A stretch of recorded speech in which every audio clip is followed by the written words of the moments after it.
டேய் சிஎஸ்கே என்னடா இப்படியே விளாட்றீங்க? சரி கொஞ்சம் தான் தோத்தீங்க, பார்த்தா இவ்வளோ கேவலமாக தோக்குறீங்களேடா.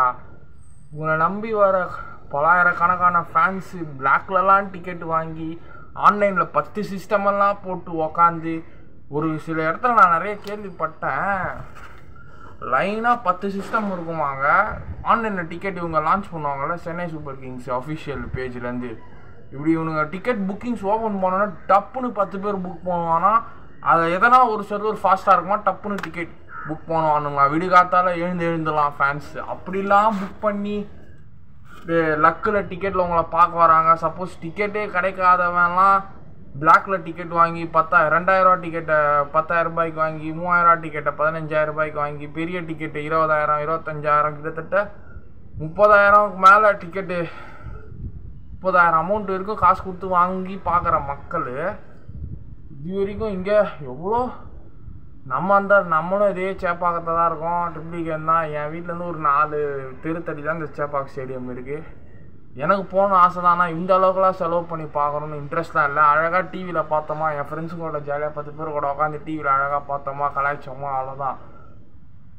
ஸ்டேடியமில் போனால் என்ன, 10 பொண்ணுக்கிட்ட பேசலாம், ஹாய் ஹாய் நம்பர் வாங்கினாலே பேசினாலே மொக்க பண்ணிடுறேன். பசங்க அதானே பண்ணுவீங்க. மொக்க நல்லா ஜாலியாக ஹீரோயின் மாதிரி எல்லா பொண்ணுங்களும் ஜாலியாக வருவாளுங்க, அப்படியே சியர் பண்ணுவாங்க, ஜாலியாக பார்க்கலாம். அது ஒரு தனி வைப்பு, செலிப்ரேஷன் தான். அதை நான் அக்செப்ட் பண்ணுறேன்.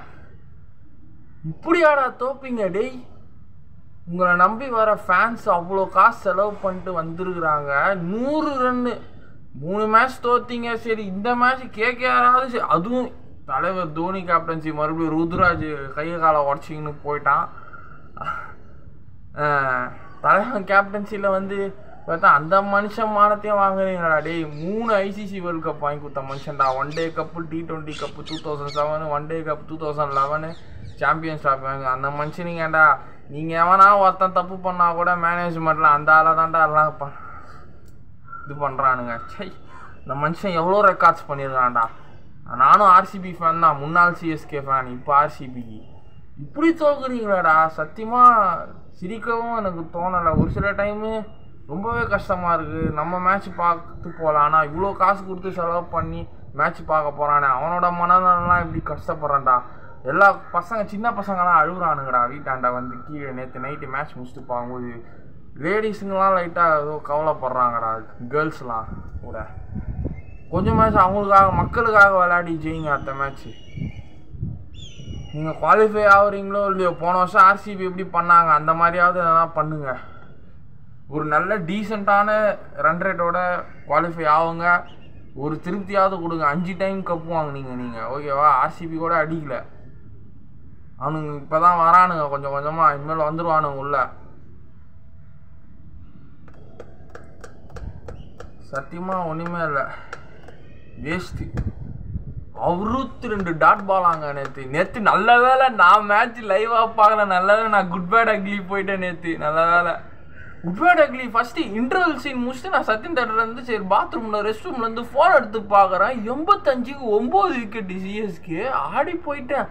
அப்படியே ஒன்றுமே ஷட் டவுன் ஆயிடுச்சு. பாவண்டா, எவ்வளோ மக்களா கஷ்டப்பட்டு. எனக்கு மக்களை நினச்சா தான் ரொம்ப கஷ்டமாக இருக்குது. இவ்வளோ காசு கொடுத்து இந்த மேட்ச் பார்க்குறாங்க, இவனுக்கு இப்படி விளாட்றானுங்க. போன மேட்ச் டெல்லிக்கிட்ட தோற்றது கூட இன்டென்ட்டே இல்லை. ஆர்சிபி சரி, சிஎஸ்கே ஆர்சிபி சரி, ஆர்சிபி கதற விட்றானுங்க அப்படி இப்படின்னு நம்மளாம் சொன்னானுங்க. சரி அது கூட அந்த 2 மேட்ச் தோல்வி கூட ஒன்றும் இல்லைடா. சரி ஆரம்பத்தில் ஃபஸ்ட்டு 2 மேட்ச் பசங்க கொஞ்சம் ஜாலியாக இருக்காரு. ஆர்சிபி, நான் ஆர்சிபி ஃபேன், ஆர்சிபி சிஎஸ்கே ஜெயி. நான் ஏன் ஆர்சிபி சிஎஸ்கே கிட்ட மட்டும் ஜெயிச்சா அவ்வளோ என்ஜாய் பண்ணுறேன், அவ்வளோ எக்ஸைட் ஆகுறேன்னா, சிஎஸ்கே எனக்கு பெரிய டீமு, அவ்வளோ பெரிய டீம். நம்ம தோக்கடிச்சிட்டோம். அவங்க ரேவல்ரியில் 17 வருஷம் கழிச்சு ஆர்சிபி ஜெயிச்சிக்குதுன்னா அது ஹிஸ்ட்ரி. 10 வருஷம் கழிச்சு ஆர்சிபி மும்பையை போட்டுக்கிறான், அது ஹிஸ்ட்ரி அவங்க ஊரில். ஸோ ஆர்சிபி ஹிஸ்ட்ரி பண்ணியிருக்கு இந்த வருஷம். ஸோ அந்த ஒரு ஹாப்பினஸ்ஸு, அந்த ஒரு எக்ஸைட்மெண்ட் ஆஸ் ஆர்சிபி ஃபேன் ரொம்ப ஆச்சரியம். ஆர்சிபி சிஎஸ்கே பார்க்கறத ஜெயிச்சுது ஆச்சரியம். அந்த ஆச்சரியத்துக்காக சந்தோஷப்பட்டோம். போன வருஷம் May 18, 2024 அவங்க எங்கள் ஹோம் சின்ன சுவாமியிலே போட்டாங்க பேர். அதெல்லாம் ஒரு சந்தோஷம், அது ஒரு தனி சந்தோஷம். ஆனால் இந்த மேட்ச் நான் மற்றபடி சிஎஸ்கே மேட்ச்சு எக்ஸப்ட் ஆர்சிபி கூட மற்ற ஆப்போனண்ட் சிஎஸ்கே போனாங்க, நான் சிஎஸ்கேக்கு தான் சப்போர்ட் பண்ணுவேன். ஏன்னா நான் சென்னையில் பிறந்தவங்க, சென்னை மண்.